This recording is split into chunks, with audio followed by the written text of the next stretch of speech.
काय तौहीद खान हत्या प्रकरणी सखोल तपास आणि त्या कुटुंबाला आर्थिक मदत व जिल्ह्यातील एकूणच वाढत्या गुन्हेगारी आणि नशेखोरीचे प्रमाण इतक्या मोठ्या प्रमाणात वाढलं आहे की या खुनाच्या पाठीमागं सुद्धा नशेखोरी आणि त्या नशेखोरीमुळेच हा तौहीदचा खून अतिशय ब्रुटल मर्डर ज्याला म्हणतो अशा पद्धतीने हे केलं गेलं आहे.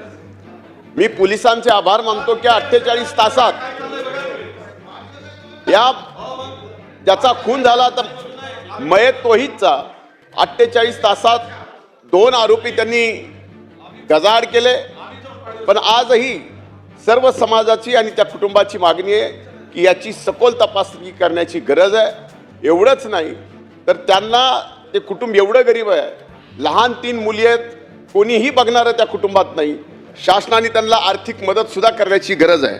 अध्यक्ष महाराज, मी आपल्याला विनंती करतो की खरंच कायदा सुव्यवस्थेवर या सभागृहात चर्चा होतेच, पण आम्हाला सुद्धा एक परवानगी द्यावी की बीड जिल्ह्यातल्या सुद्धा कायदा आणि सुव्यवस्थेवर आज या ठिकाणी बोलण्याची गरज येणार आहे.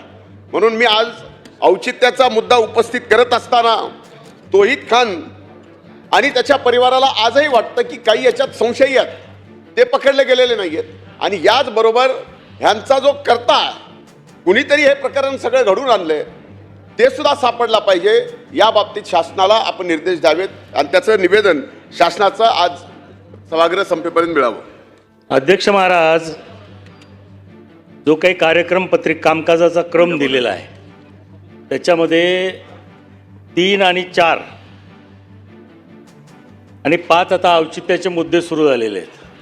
परंतु मगाशी सन्माननीय सदस्य धनंजयजी मुंडे यांनी कुठल्या आयुधाच्या आधारे तो मुद्दा उपस्थित केला, त्याला परवानगी कशी मिळाली, हे जरा मला जाणून घ्यायचं आहे. नाही माननीय नाही. मी बघत होतो माननीय अध्यक्ष महोदयांनी त्यांना परवानगी दिलेली. हा सर्वस्व अधिकार माननीय अध्यक्ष महोदयांचा आहे. अध्यक्ष महोदयांनी त्यांच्या अधिकारामध्ये त्यांना परवानगी दिलेली. त्या